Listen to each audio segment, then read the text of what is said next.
विधानसभा में नीतीश कुमार ने floor test pass कर लिया है, लेकिन वोटिंग से पहले तेजस्वी यादव एनडीए की सरकार पर खूब गरजे। एक एक मुद्दे को लेकर तेजस्वी यादव ने CM Nitish Kumar, Jitan Ram Manjhi, deputy CM Vijay Sinha और डिप्टी सीएम सम्राट चौधरी को घेरा है। और 2005 से जब काम शुरू हुआ है और उसके बाद बिहार का कितना विकास हुआ है, और हमारे पहले इनके पिता को और इनकी माता को 15 साल तक काम करने का मौका मिला, तो क्या हुआ था बिहार में जी? क्या होता था? अरे शाम में कोई भी आदमी घर से बाहर निकलता था, आप जरा सोच लीजिए, और कहीं कोई सड़क था, कहीं कोई रास्ता था। और जब हम लोगों को मौका मिला और ये बात करते हैं अपने को कि इनके साथ मुस्लिम है, तो कितना मुस्लिम हिंदू का झगड़ा होता था, और जब हम आए तो हिंदू मुस्लिम का झगड़ा बंद कराए। कब हुआ था? आज तक भूल जाना है। अगर इतिहास जानो, 5 के पहले तक का इतिहास जानो, और उसके बाद जिस तरह से मुसलमानों के साथ हुआ था कार्रवाई, और जो कुछ भी हुआ, तो 15 साल नहीं किए, और जब हमको मौका मिला तो हमने तुरंत उस पर कार्रवाई की। कौन सा काम है जो भूल रहे हैं? और हमने कभी भी समाज के हर तबके के उत्थान के लिए हम लोगों ने काम किया है। बिहार में एनडीए की सरकार ने बहुमत पास कर लिया है। वोटिंग से पहले जहां विपक्ष ने सदन से वॉकआउट किया, तो सरकार के पक्ष में 129 वोट पड़े। लेकिन विश्वास मत पर चर्चा के दौरान सीएम नीतीश ने कहा कि वे अब पुरानी जगह वापस आ गए हैं, लेकिन किसी का नुकसान नहीं पहुंचाएंगे। वो आपको एक्सप्लेन कर देंगे। सिद्धार्थ जी आते हैं, फाइल दिखाते हैं, कैसे होगा सर, कुछ नहीं है पैसा, कैसे होगा? हमने बोल दिया किसी भी हालत में ये काम हम लोगों को करना है। आप असंभव बोलते थे, आप मेरे पिताजी को बाप का पैसा ला करके दिलाएगा, लेकिन ये 17 महीने में कहां से एक विभाग में एक दिन में 70 दिनों के अंदर 2 लाख से भी ज्यादा सरकारी नौकरी कैसे मिला? कि दशरथ तो नहीं चाहते थे राम वनवास जाए, लेकिन कैकेयी जरूर चाहती थी कि राम जो है वनवास चले जाएं। मुख्यमंत्री जी, आप हमको बेटा कहे हैं, हम चाहते हैं कि आप लंबी उम्र रहिए, और जो सिलसिला आपने चलाया था उसको जरूर आगे चलाइए, उसमें हमारा समर्थन रहेगा। रोजगार बांटिए, नौकरी बांटिए, जो गांधी मैदान से आपने ऐलान किया था। लेकिन कैकेयी को भी पहचानिए, कौन कौन कैकेयी बैठा हुआ है आपके पास। सम्राट चौधरी जी पगड़ी पहनते हैं, फालतू अगर पहनते हैं, उतारने का बात करते हैं। इस सब को फिल्म का शूटिंग चल रहा है महोदय, अब बांध लीजिए पगड़ी, चलो आओ मैदान में, अब खोलिएगा। अरे हम कोई गलत बात नहीं है, सुन लो यार, नवीन जी सुनिए ना, पथ निर्माण मिल जाए, बहुत कृपा होगी, आप आगे काम कीजिएगा, बैठिए ना।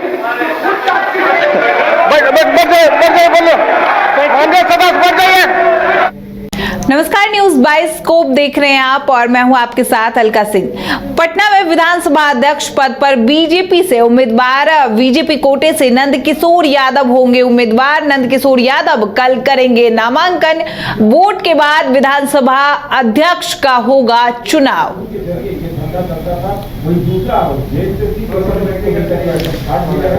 तो आपको एक बार फिर से बता दें कि जब से विधानसभा अध्यक्ष हटाए गए हैं, उसके बाद से नए नाम की घोषणा जो है वो हो गई है, नए उम्मीदवार की घोषणा हो गई है। नंदकिशोर यादव कल करेंगे नामांकन, जो कि बीजेपी कोटे से आते हैं।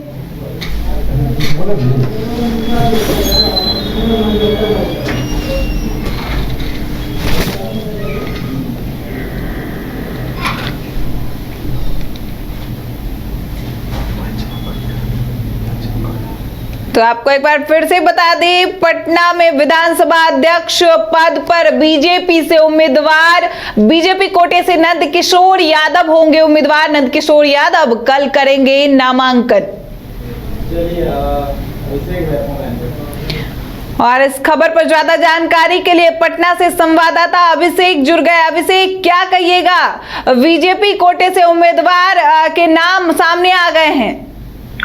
बिल्कुल, देखिए, विधानसभा अध्यक्ष का अब निर्वाचन होना है और उसके लिए नंदकिशोर यादव का नाम पहले से भी कयास लगाए जा रहे थे, लेकिन आज स्पष्ट हो गया कि नंदकिशोर यादव अब अधिकृत हो जाएंगे नामांकन के लिए विधानसभा अध्यक्ष के बतौर विधानसभा अध्यक्ष के लिए। और विधानसभा अध्यक्ष के लिए जो नामांकन है वो प्रक्रिया, वो नामांकन का जो फॉर्म है वो कल वो भरेंगे। और चूंकि जो उसके एक दिन बाद यानी परसों सरस्वती पूजा है और वसंत पंचमी की छुट्टी होती है, तो उसके बाद जिस दिन भी विधानसभा शुरू होगा सत्र उसका, तो उस दिन उनके पक्ष और विपक्ष में वोटिंग होगा। अगर कोई विपक्ष से भी दावेदारी करता है, नामांकन पर्चा भरता है, तो फिर वोटिंग होगी। अगर पर्चा नहीं भरता है तो ये निर्दलीय मतलब बिना विरोध के निर्विरोध चुन लिए जाएंगे नंदकिशोर यादव। लेकिन इतना तय है कि अब नंदकिशोर यादव के नाम पर विधानसभा अध्यक्ष की मोहर लगेगी।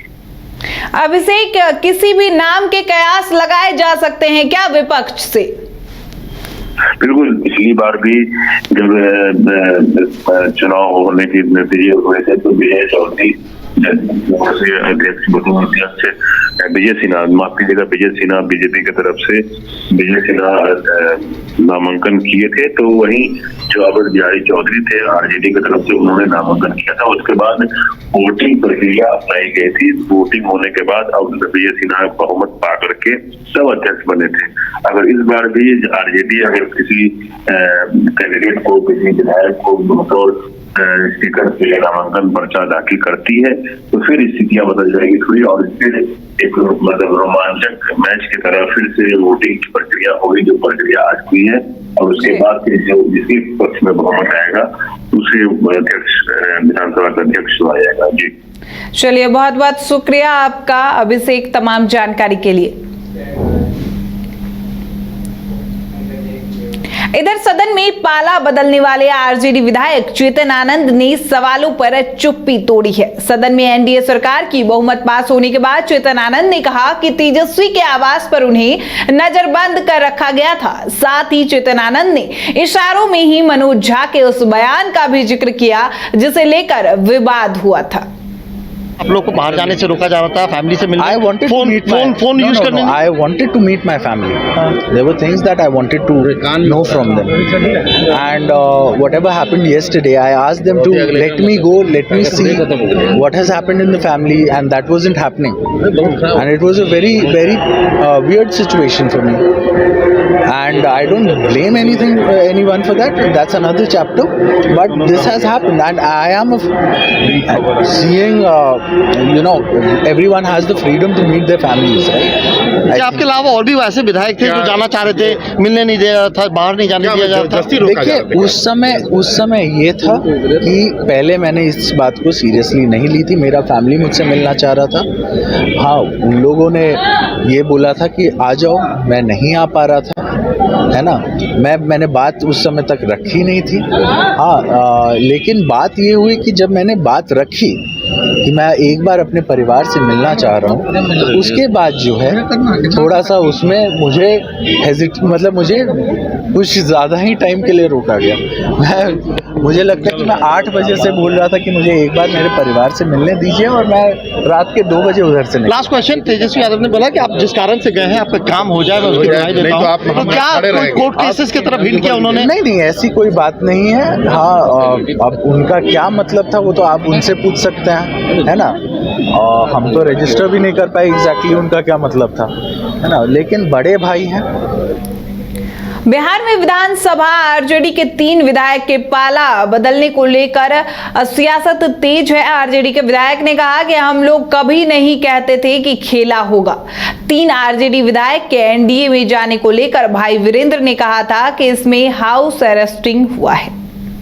खेला करने की बात आप लोग कह रहे, थोड़ा सा रुकिएगा। हम लोग कभी नहीं कहते थे खेला करें। तीन विधायक जो एनडीए में गए हैं उसको लेकर क्या कहेगा भाई वीरेंद्र जी? भाई वीरेंद्र जी, जो तीन विधायक आरजेडी में गए, ये एनडीए में गए आपके विधायक, भाई वीरेंद्र जी आपके एनडीए में जो आरजेडी के तीन विधायक है, क्या कहिएगा उस पर हॉर्स ट्रेडिंग हुआ है, आप समझिए बात को, हॉर्स ट्रेडिंग हुआ, खेला करने की बात आप कह रहे, थोड़ा सा रुकिएगा। हम केंद्रीय गृह राज्य मंत्री नित्यानंद राय ने कहा कि आज भी केंद्र सरकार लाखों से ज्यादा लोगों को नौकरी दे रही है। अब बिहार की विधि व्यवस्था भी ठीक रहेगी, नौजवान को रोजगार भी मिलेगा, विकास की गति भी बढ़ेगी। माननीय नरेंद्र मोदी के नेतृत्व में देश के साथ साथ अब बिहार में भी विकास होगा। उन्होंने कहा कि नीतीश जी के नेतृत्व में एनडीए की सरकार में बिहार में विकास की गति और भी बढ़ेगी। एनडीए की आज भी केंद्र सरकार लाख लोगों से ज्यादा को रोजगार दी है। बिहार की विधि व्यवस्था भी ठीक रहेगी, नौजवानों को रोजगार भी मिलेगा, नौजवानों को नौकरी भी मिलेगी, विकास की गति भी बढ़ेगी। माननीय प्रधानमंत्री जी के नेतृत्व में उनके विकास के भगीरथ पुरुष जो हैं, उनके भगीरथ प्रयास से जो विकास की गंगा देश के साथ साथ बिहार में बह रही है, नीतीश जी के नेतृत्व में एनडीए की सरकार में उसको और गति मिलेगी। आज बिहार में एक बार फिर से अग्नि परीक्षा नीतीश कुमार ने जीत ली है, लेकिन उसके बाद एक खबर सामने आई जहां जेडीयू विधायिका बीमा भारती ने बड़ा बयान दिया है और उन्होंने बयान में साफ तौर पर नीतीश कुमार पर आरोप लगाया है और कहीं ना कहीं नीतीश कुमार से वो नाराज दिख रही हैं। सबसे पहले आप सुनिए उन्होंने क्या कुछ कहा है।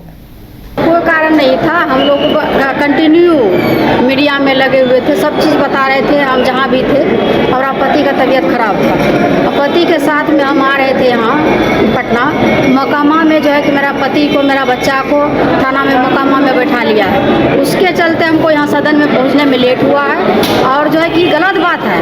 हम जब मीडिया में बने हुए हैं, सरवन भैया को हम बार बार बता रहे थे कि हम यहाँ हैं वहाँ, हम बता रहे थे।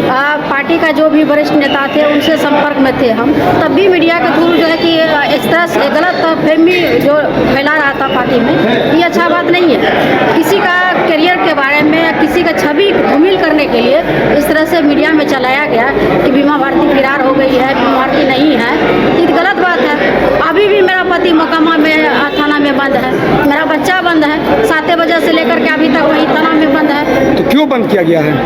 पता नहीं, क्या वैसे ही एसपी आया उठा कर ले चल गया। तो यही कहा जा रहा है कि बीमा भारती आरजेडी खेमे में थी, जो पैसे की बात मुख्यमंत्री भी कह रहे थे। ऐसा कोई बात नहीं था, हम लगातार बात हो रहा था, सरवन भैया से बात हो रहा था, गांधी जी से बात हो रहा था, सभी से, अशोक चौधरी जी से बात किए हम। ऐसा थोड़ा है किसी से चुरा करके कहीं से भाग के गए हैं, कोई कारण नहीं था। हम लोग कंटिन्यू मीडिया में लगे हुए थे, सब चीज़ बता रहे थे, हम जहाँ भी थे। और आप पति का तबीयत खराब था, पति के साथ में हम आ रहे थे यहाँ पटना। इधर बिहार विधानसभा में विश्वास मत जीतने के बाद बीजेपी विधायक प्रेम कुमार ने कहा कि एनडीए जनता के लिए काम कर रही है। प्रेम कुमार ने कहा कि एनडीए ने कई लोगों को प्रेरित किया है और वे हमसे जुड़े हैं। अब हम बिहार के लोगों के कल्याण के लिए मिलकर काम करेंगे। था खेला जिसने किया वही उसी के साथ खेला हो गया। खेला करने वाले लोग स्वयं खेला में फंस गए जाकर और देखा आपने जाकर के हमारी संख्या 128 थी, वो बढ़कर 130 हो गई जाकर के। तुमने जो वादा किया था जनता से बताया था और दावा किया था, दावा सच साबित हुआ जाकर के और सारे के सारे विधायक एनडीए के एकजुट रहे जाकर के और आगे भी जुट रहे हैं। बल्कि उधर से भी कुछ लोग इधर आ गए आपके। बिल्कुल देखा आपने जाकर के और माननीय 3 विधायक आके उनका स्वागत करते जाकर के। लोकतंत्र का तकाजा था, उन्होंने समय को पहचाना, उनके साथ रह करके बिहार आगे बढ़ेगा नहीं, बिहार को आगे बढ़ाना है। तो डबल इंजन की सरकार बिहार में आ गई है, उसके साथ यात्रा करना बेहतर होगा। तो सब आ गए, सबका हम स्वागत करते हैं। नीतीश जी ने एक लाइन कही कि अब हम यहीं रहेंगे, मतलब अब आपको पूरा यकीन है? बिल्कुल, उन्होंने सब बात खुलासा किया करके कि विगत के 17 महीनों में बिहार में क्या खेला हो रहा था। लूट हो रही थी, शराब माफिया, भूमि माफिया, या आपका जा करके बालू माफिया, जिस तरह से मतलब कर रहे थे।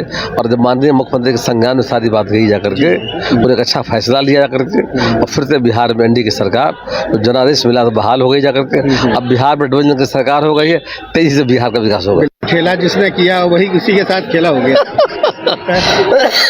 खेला करने वाले लोग स्वयं खेला में फंस गए जाकर के। और देखा आपने जाकर के हमारी संख्या 128 थी, वो बढ़कर 130 हो गई जाकर के। तुमने जो वादा किया था जनता से बताया था और दावा किया था, दावा सच साबित हुआ जाकर के। और सारे के सारे विधायक एनडीए के एकजुट रहे जाकर के और आगे भी एकजुट रहे हैं। बल्कि उधर से भी कुछ लोग इधर आ गए आपके। बिल्कुल देखा आपने जाकर के। और माननीय 3 विधायक आके उनका स्वागत करते जाकर के। लोकतंत्र का तकाजा था, उन्होंने समय को पहचाना, उनके साथ रह करके बिहार आगे बढ़ेगा नहीं, बिहार को आगे बढ़ाना है। तो डबल इंजन की सरकार बिहार में जो आ गई है उसके साथ यात्रा करना बेहतर होगा। तो सब आ गए, सबका स्वागत करते हैं। नीतीश जी ने एक लाइन कही कि अब हम यहीं रहेंगे।